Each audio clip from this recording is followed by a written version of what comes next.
Commerce and accountancy optional in UPSC is one of the top scoring optional. As per the latest UPSC annual report, it is also providing more than 12% success rate, which is way higher than many other optionals. We are providing many free initiatives on commerce optional for the beginners. You can join our Telegram channel and you should follow our YouTube beginner series by the toppers and the teachers.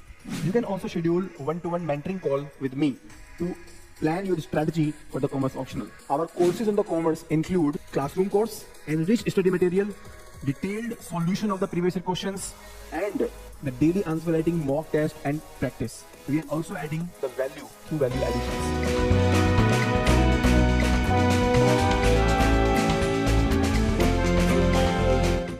Hello, my name is Madhav Agarwal, and this year I have secured rank 211 in UPSC Civil Services examination. This video we'll be discussing about my strategy to approach commerce optional and how we should prepare for that option, what were my sources and which coachings did I take help of. In the end, we'll also discuss the frequently asked questions by students for this option. सबसे पहले एक बार discuss करेंगे कि मैंने optional क्यों चुना था. So basically ये चॉइस मेरे लिए बहुत डिफिकल्ट नहीं थी क्योंकि मैं एक चार्टर्ड अकाउंटेंट हूँ. मैंने 2019 में एग्जाम क्लियर किया था, तो इसके लिए जो कंटेंट था वो काफी फ्रेश था और मेरा प्रेपरेशन लोड भी कम हो रहा था एंड धीरे धीरे जो जनरल स्टडीज का मंडेन नेचर है वो भी इससे बीट होता था. तो जब मैं जीएस से बोर हो जाता था तो एक ऑप्शनल में मुझे एक रिलैक्सिंग एनवायरनमेंट मिलता था पढ़ने के लिए. जो कॉमर्स ऑप्शन में मेरा स्कोर था इस बार इट वाज 277. पेपर 1 में मैंने 150 मार्क्स सिक्योर किए थे और पेपर 2 में 127. Over the last 2 mains also मेरा स्कोर 260s की रेंज में रहा है. ओवरऑल स्कोर अगर देखें तो कॉमर्स ऑप्शन का स्कोर थोड़ा सा 300 को टच नहीं कर पा रहा है 3-4 इयर्स में एंड हाईएस्ट स्कोर्स भी अराउंड 280s 285s ही हैं. मैं अपने सोर्सेस को 2 पार्ट्स में डिस्कस करना चाहता हूं. सबसे पहले पेपर 1 को डिस्कस करेंगे. तो पेपर 1 का जो नेचर है इसमें न्यूमेरिकल क्वेश्चंस होते हैं और थियोरी क्वेश्चंस होते हैं. उनको दोनों को बैलेंस लेके चलना पड़ता है. प्रेपरेशन के लिए इसमें मेरा मेन सोर्स जो था वो थे रैंकर्स क्लासेस के नोट्स.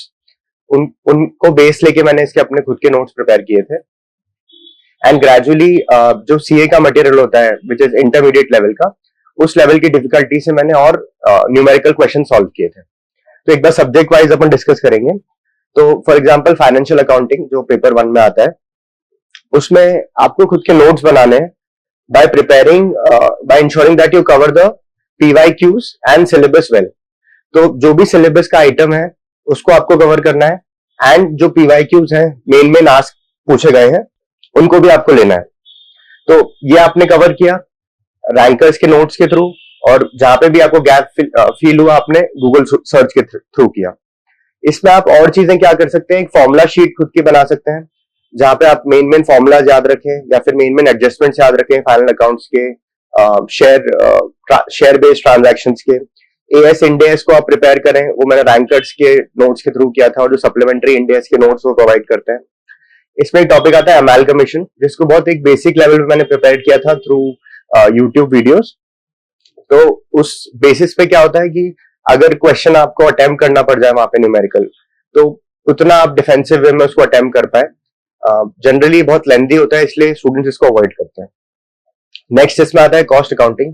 तो कॉस्ट अकाउंटिंग का भी बेसिस वही था, रैंकर्स के नोट्स और PYQs और सिलेबस का कवरेज.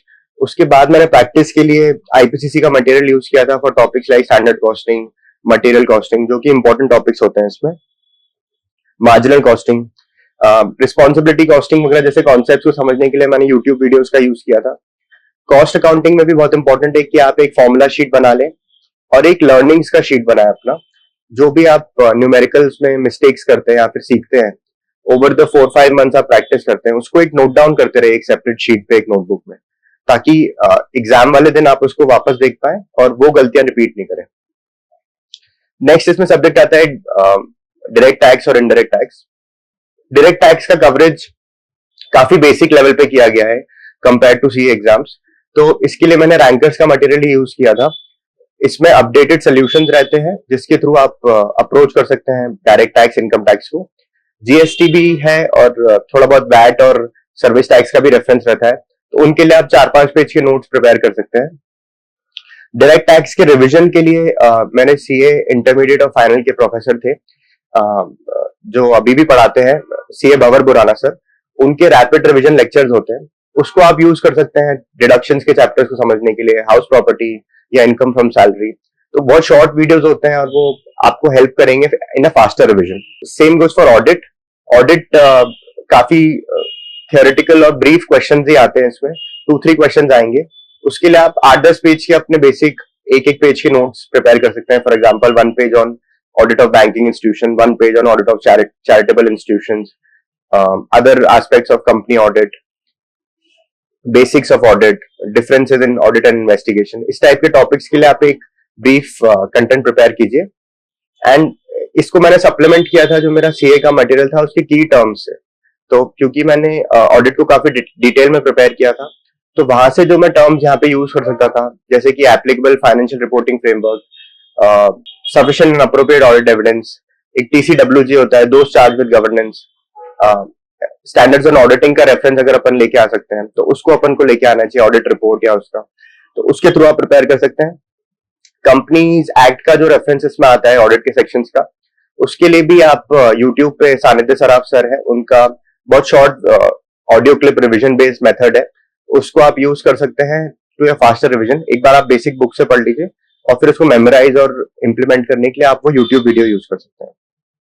नेक्स्ट एस्पेक्ट इसमें आता है फाइनेंशियल मैनेजमेंट। फाइनेंशियल मैनेजमेंट का भी सेम रेफरेंस था, रैंकर्स के नोट्स, इंटरमीडिएट मटेरियल के जो प्रैक्टिस मैनुअल्स आते हैं उसके पीडीएफ्स, ताकि एक एडिशनल प्रैक्टिस आपको मिल जाएगी कि उस लेवल के बियॉन्ड क्वेश्चन जनरली नहीं आएंगे। एंड आगे अपन डिस्कस करेंगे कि एफएम और एफआई के इलस्ट्रेशन आप जितना ज्यादा प्रैक्टिस करें अच्छा है पेपर अटेम्प्टिंग स्ट्रेटजी में। जो फाइनेंशियल इंस्टीट्यूशंस और फाइनेंशियल मार्केट्स वाला सेक्शन है, उसके लिए मैंने मटेरियल जैसे रैंकर्स का और गूगल सर्च का ज्यादा यूज किया था। जो भी मटेरियल है उसमें क्या क्या पीवाईक्यूज पूछे जा रहे हैं आप उसको एनालाइज कीजिए और उनको सब्जेक्ट वाइज, सेक्शन वाइज आप प्रिपेयर कीजिए। तो उसके थ्रू ये होगा फायदा कि आप सारे उसके कवरेज ले पाएंगे। वैल्यू एडिशन के लिए आप एग्जांपल्स और करंट अफेयर्स यूज कर सकते हैं। करंट अफेयर्स को बट आपको बहुत ज्यादा डिटेल में नहीं करना है, एक वन लाइनर के थ्रू आपको उसको अप्रोच करना है। फॉर एग्जाम्पल जैसे सेबी ने इम्पोज किया है पेनल्टी ऑन से चोलामंडलम एनबीएफसी, तो ये आप यूज कर सकते हैं in a question which talks about the powers of SEBI, तो ये आप एग्जांपल वहां यूज कर सकते हैं। इसको और डिटेल में आपको नहीं लेना है। Same goes for mutual funds. Mutual funds इसमें टॉपिक कवर्ड होता है, तो म्यूचुअल फंड्स में आप क्योंकि म्यूचुअल फंड इंडस्ट्री किस तरीके से ग्रो हो रही है, तो अभी वो 6 फोल्ड इंक्रीज हुआ है इन द लास्ट 10 ईयर्स। तो एएमएफआई करके बॉडी है जो म्यूचुअल फंड्स को डेटा वगैरह शेयर करती है, तो एएमएफआई को कोट करके आप लिख सकते हैं कि इतना ग्रो कर रही है। इसको आप कंक्लूजन में यूज कर सकते हैं या एक बॉक्स बना के इसको डाल सकते हैं। सेम गोज फॉर कि 15 करोड़ फोलियोज इसके खुल गए हैं म्यूचुअल फंड्स के ओवर द इयर्स, तो ये भी एक स्ट्रेंथ ऑफ म्यूचुअल फंड दिखाता है अपने को। इस तरीके से आपको करंट अफेयर्स यूज करना है पेपर 1 में। Now coming to paper 2 which covers OB, OT, HRM and IR. Paper 1 के लिए जैसे मैंने कोई स्पेशल कोचिंग नहीं ली थी, बट पेपर 2 के लिए मैंने स्टार्ट किया था bye preparing short notes from ranker classes notes. But उसको मेरे को थोड़ा समझने में, सेल्फ स्टडी में थोड़ी दिक्कत आ रही थी, कॉन्सेप्चुअल क्लैरिटी और उसको अप्लाई करने में, रेप्लिकेट करने में आंसर्स में थोड़ा इश्यू आ रहा था। तो उसको सॉल्व करने के लिए सीए गौतम सूद सर है जो कि सारथी आईएएस पे पढ़ाते हैं, उनके मैंने पेपर 2 के क्लासेस देखे थे। तो वो बहुत क्रिस्प और कॉन्सेप्चुअल वे में पेपर 2 के कॉन्सेप्ट को समझाते थे, एंड वो लाइव क्लासेस से, डिस्कशन से, आंसर राइटिंग से ही मेरा एक बेस बना, जिसके थ्रू मैं और बेटर रैंकर्स के नोट्स को समझ पाया। एंड जो सर के नोट्स मिले और रैंकर्स के नोट्स को बेस लेके मैंने अपने खुद के एक शॉर्ट नोट्स बनाए, एंड ये थोड़ा सा एक साइकिल की तरह प्रोसेस चला। स्टार्टिंग में आपके नोट्स थोड़े बल्कि होते हैं, धीरे धीरे आपके रिविजन्स बढ़ते हैं, आप कंसोलिडेट करते हैं, तो वो सिंप्लीफाई हो जाते हैं। पेपर 2 में बेसिक्स कवर करने के बाद इंपॉर्टेंट होता है value additions. Value additions can be in the form of thinkers, examples, diagrams, quotes. इसके लिए डीएडमी आईएएस के सीए राहुल सर है, उन्होंने मुझे हेल्प किया था by providing compilations of these.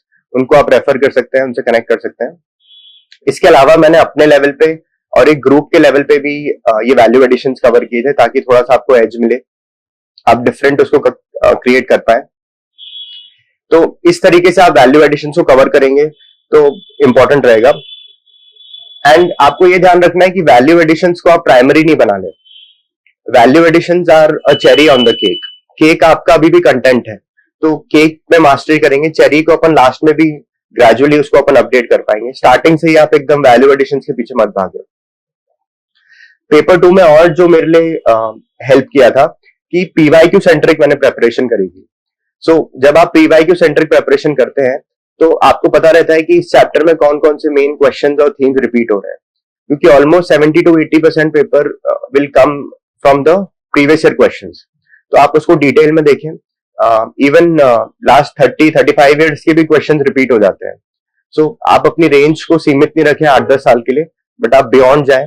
तो आप रैंकर्स के कंपाइलेशन, डीएडमी आईएएस का पीवाईक्यू सॉल्यूशंस, आप इनको यूज कर सकते हैं, जिसमें ऑलरेडी एक ब्रीफ आउटलाइन और सॉल्यूशंस नोट्स की दी गई है। नेक्स्ट एस्पेक्ट इसमें अपन कवर करने वाले हैं टेस्ट सीरीज। टेस्ट सीरीज का क्या रोल होता है, वो आपको टाइम मैनेजमेंट करने में हेल्प करता है। टेस्ट सीरीज के आप टाइम टेबल से चलते हैं तो आप एक प्रॉपर सिलेबस कंप्लीशन कर पाते हैं। तो ये जो क्वेश्चन आप यूज करते हैं, कौन सा चूज करना है, कौन सा छोड़ना है, ये भी आपको टेस्ट सीरीज के थ्रू समझ में आता है। ओवर द इयर्स मैंने रैंकर्स का, डीएडमी एंड वाजीराम तीनों के टेस्ट सीरीज ट्राई करे हैं। सबके अपने अपने एडवांटेजेस हैं। मैंने ज्यादा रिलाय किया था लास्ट 2 अटेम्प्ट्स में on writing questions in a group. जो सिलेक्टेड प्रीलिम्स जिन्होंने क्लियर किया है उनके साथ मैं प्रैक्टिस किया था पीवाईक्यूज का, जिसको मैं अभी डिटेल में समझाता हूं। तो आंसर राइटिंग आपको अपने लेवल पे कैसे करना चाहिए, जैसे आप प्रीलिम्स जो लोग क्लियर करें उनके साथ आप एक ग्रुप बनाइए जो सीरियस एस्पिरेंट्स है, एंड आप उनको कनेक्ट कीजिए और एक प्लान बनाइए। तो हमने अप्रोच किया था, जैसे ओबी ओटी में यूजुअली 10 चैप्टर्स हैं, तो हमने डिसाइड किया था यार इसको 9 to 11 डेज में एक सब्जेक्ट अपन कवर करेंगे। हर दिन we'll write 4-5 questions of one chapter. तो एक चैप्टर हम पढ़ के आते थे, उसके 4-5 क्वेश्चन पीवाईक्यू से चूज करते थे जो सबसे ज्यादा रिपीट होने के चांसेस लग रहे हैं या फिर इंपॉर्टेंट क्वेश्चंस हैं, उनको प्रैक्टिस करते थे। एंड देन सब लोग अपने अपने आंसर्स उसमें अपलोड करके एक टेलीग्राम ग्रुप हमने बनाया था, उस पर अपलोड करते थे। फिर एक दूसरे के आंसर्स, वैल्यू एडिशंस को देखते थे, कुछ डाउट्स होते तो डिस्कस करते थे। इसको रिस्पॉन्सिबिलिटी शेयर करके हम करते थे। फॉर एग्जाम्पल एक सब्जेक्ट एक स्टूडेंट ले लेगा, तो he will ensure that he is finding the relevant PYQs जो अपने को लिखना है, चैप्टर वाइज उसको टाइम से पोस्ट करना, एक दूसरे को मोटिवेट करना।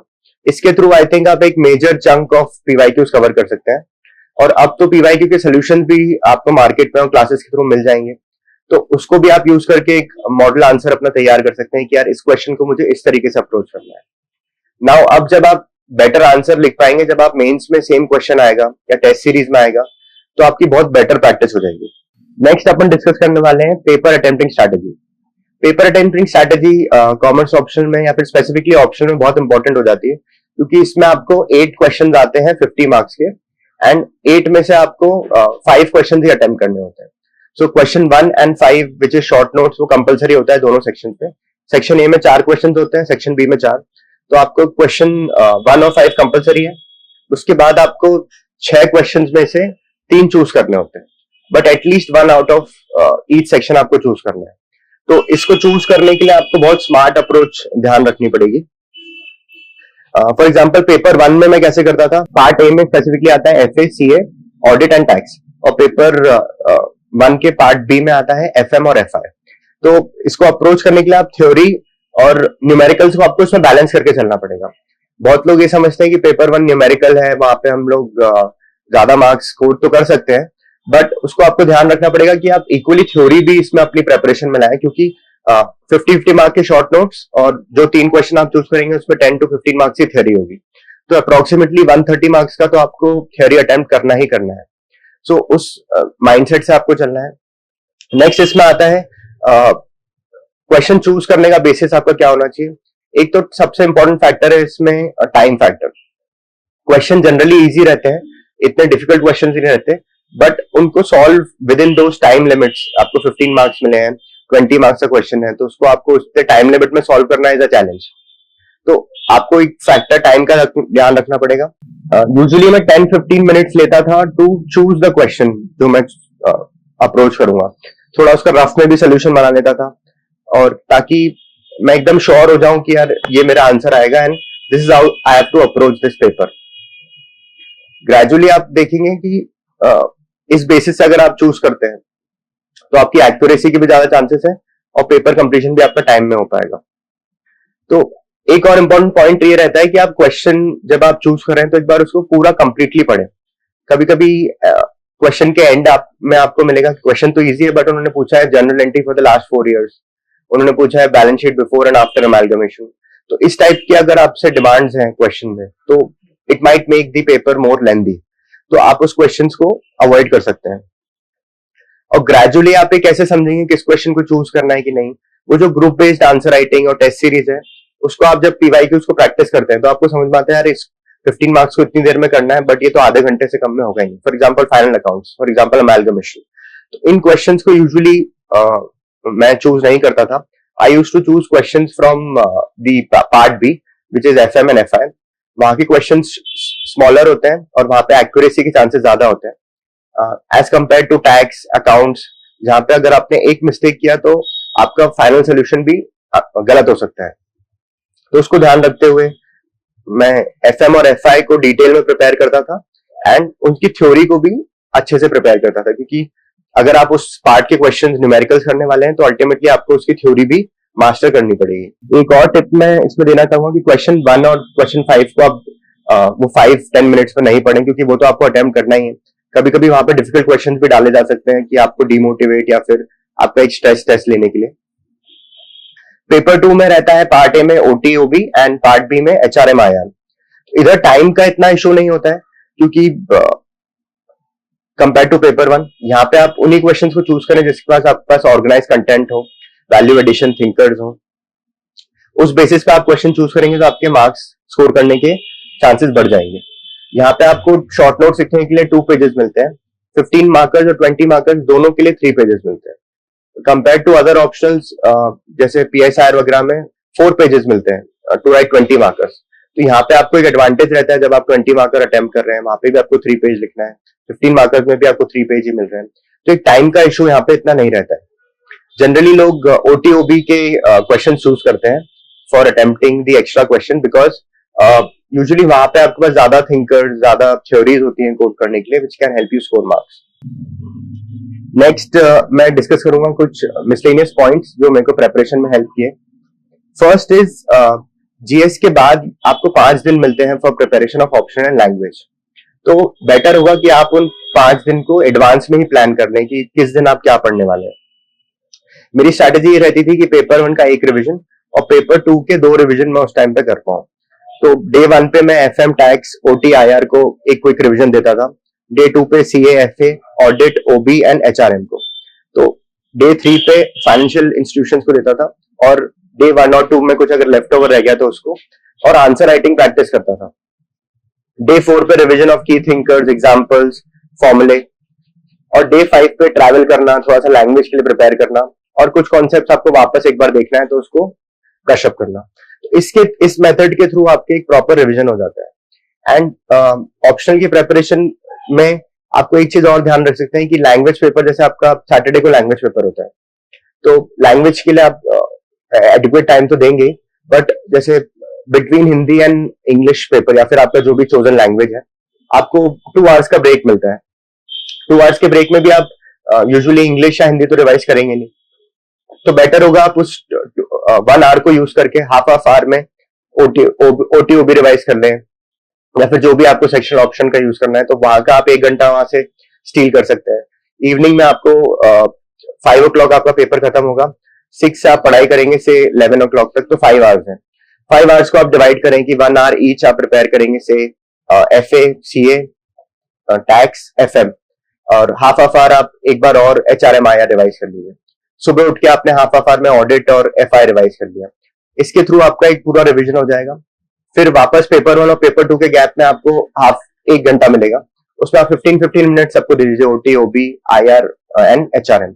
उसके आप थिंकर्स, वैल्यू एडिशन को रिवाइज कर लेंगे तो वापस वो सरफेस पे आ जाएंगे। नेक्स्ट पॉइंट ये है कि आप अपनी मिस्टेक्स और न्यूमेरिकल्स की मिस्टेक्स को एक सोल्यूशन और एक लर्निंग्स की शीट बनाए जिसको आप उसमें नोट डाउन करते जाएं।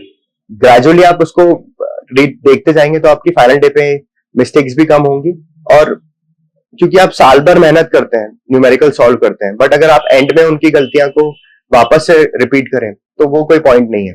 तो बेटर है कि आप उसमें सिली मिस्टेक्स अपनी लिखें और उसको इस तरीके से अप्रोच करें कि आपको एक्यूरेसी बढ़े। सेकंड इसमें रहता है ऑप्शन में predicting the most important topics. Usually cycle based method से चलता है, ऑल्टरनेट ईयर्स थीम्स रिपीट हो जाती हैं, तो उसको आप ध्यान रखें, उन पर ज्यादा फोकस करें रिविजन का। ऐसा नहीं है कि सिर्फ वही एरियाज आपको प्रिपेयर करने हैं, बट उन एरियाज को आप थोड़ा और डिटेल में देख सकते हैं, उसके स्ट्रक्चर्स बना सकते हैं। टॉपिक्स कभी कभी बहुत टाइम तक नहीं पूछे जाते, जो गैप्स आते हैं वो सडनली पूछ लिए जाते हैं, तो उनको आप ट्रैक कर सकते हैं कि कौन सा टॉपिक बहुत टाइम से नहीं पूछा है। एक सेक्शन जो मेरे को हेल्प करता है कि वॉइस क्लिप्स के थ्रू मैं पढ़ता हूँ। तो जब भी मैं रिविजन करता हूँ या पढ़ रहा हूँ तो मैं अपना फोन का या लैपटॉप का रिकॉर्डर ऐप ऑन कर देता हूँ। तो उससे क्या होता है कि वो नोट्स जो मैं बोलता जा रहा हूँ पढ़ते पढ़ते वो रिकॉर्ड हो जाता है एक फॉर्म में। अब बाद में एक टाइम आता है जब आपका पढ़ने का मन नहीं हो रहा है या फिर आपको एक क्विक रिविजन करना है, तो मैं उनको यूज करता था, खुद ही उनसे सुनता था और ईयरफोन्स लगा के, एंड देन उससे एक फास्टर रिविजन मेरा हो पाता था। कुछ कुछ कॉन्सेप्ट्स होते हैं जो बहुत परेशान करते हैं, फॉर एग्जांपल ऑडिट, तो ऑडिट का मेरे पास 15 मिनट्स का एक रिकॉर्डेड वॉइस क्लिप है मेरा खुद का, तो उससे मैं सुन लेता हूँ। अकाउंटिंग स्टैंडर्ड्स अगर अपन पढ़ने जाते हैं तो कभी कभी एक दिन भी लग जाएगा, बट अगर आपने उसको 1-2 घंटे में रिकॉर्ड कर लिया तो आपका रिविजन फास्टर हो जाएगा। आप वो 5 डेज में भी जो जीएस के बाद है उसमें आप राइटिंग प्रैक्टिस जरूर करें, क्योंकि जीएस की जोन से बाहर आने के लिए आपको वापस ऑप्शनल की जोन में एक थोड़े सा आंसर्स लिखना चाहिए, दोनों पेपर 1 और पेपर 2 के। कंटिन्यूस रिविजन आपको हेल्प करेंगे एक्टिव रिकॉलिंग के लिए, जो मैं आगे वाली वीडियो में डिस्कस करूंगा। एक टिप रहती है कि आप प्रैक्टिकल क्वेश्चंस में थ्योरी को डालें थोड़ा थोड़ा, और थ्योरी क्वेश्चन में थोड़ा इलस्ट्रेशन और प्रैक्टिकल को लेके आए। ये आपको ज्यादा हेल्प करेगा टू स्कोर मोर मार्क्स। ये थी मेरी strategy for sharing commerce option. और भी डिटेल में आप जानने के लिए मेरे टेलीग्राम चैनल से जुड़ सकते हैं, और मेरा ईमेल भी इस डिस्क्रिप्शन बॉक्स में होगा। Thank you so much and all the best.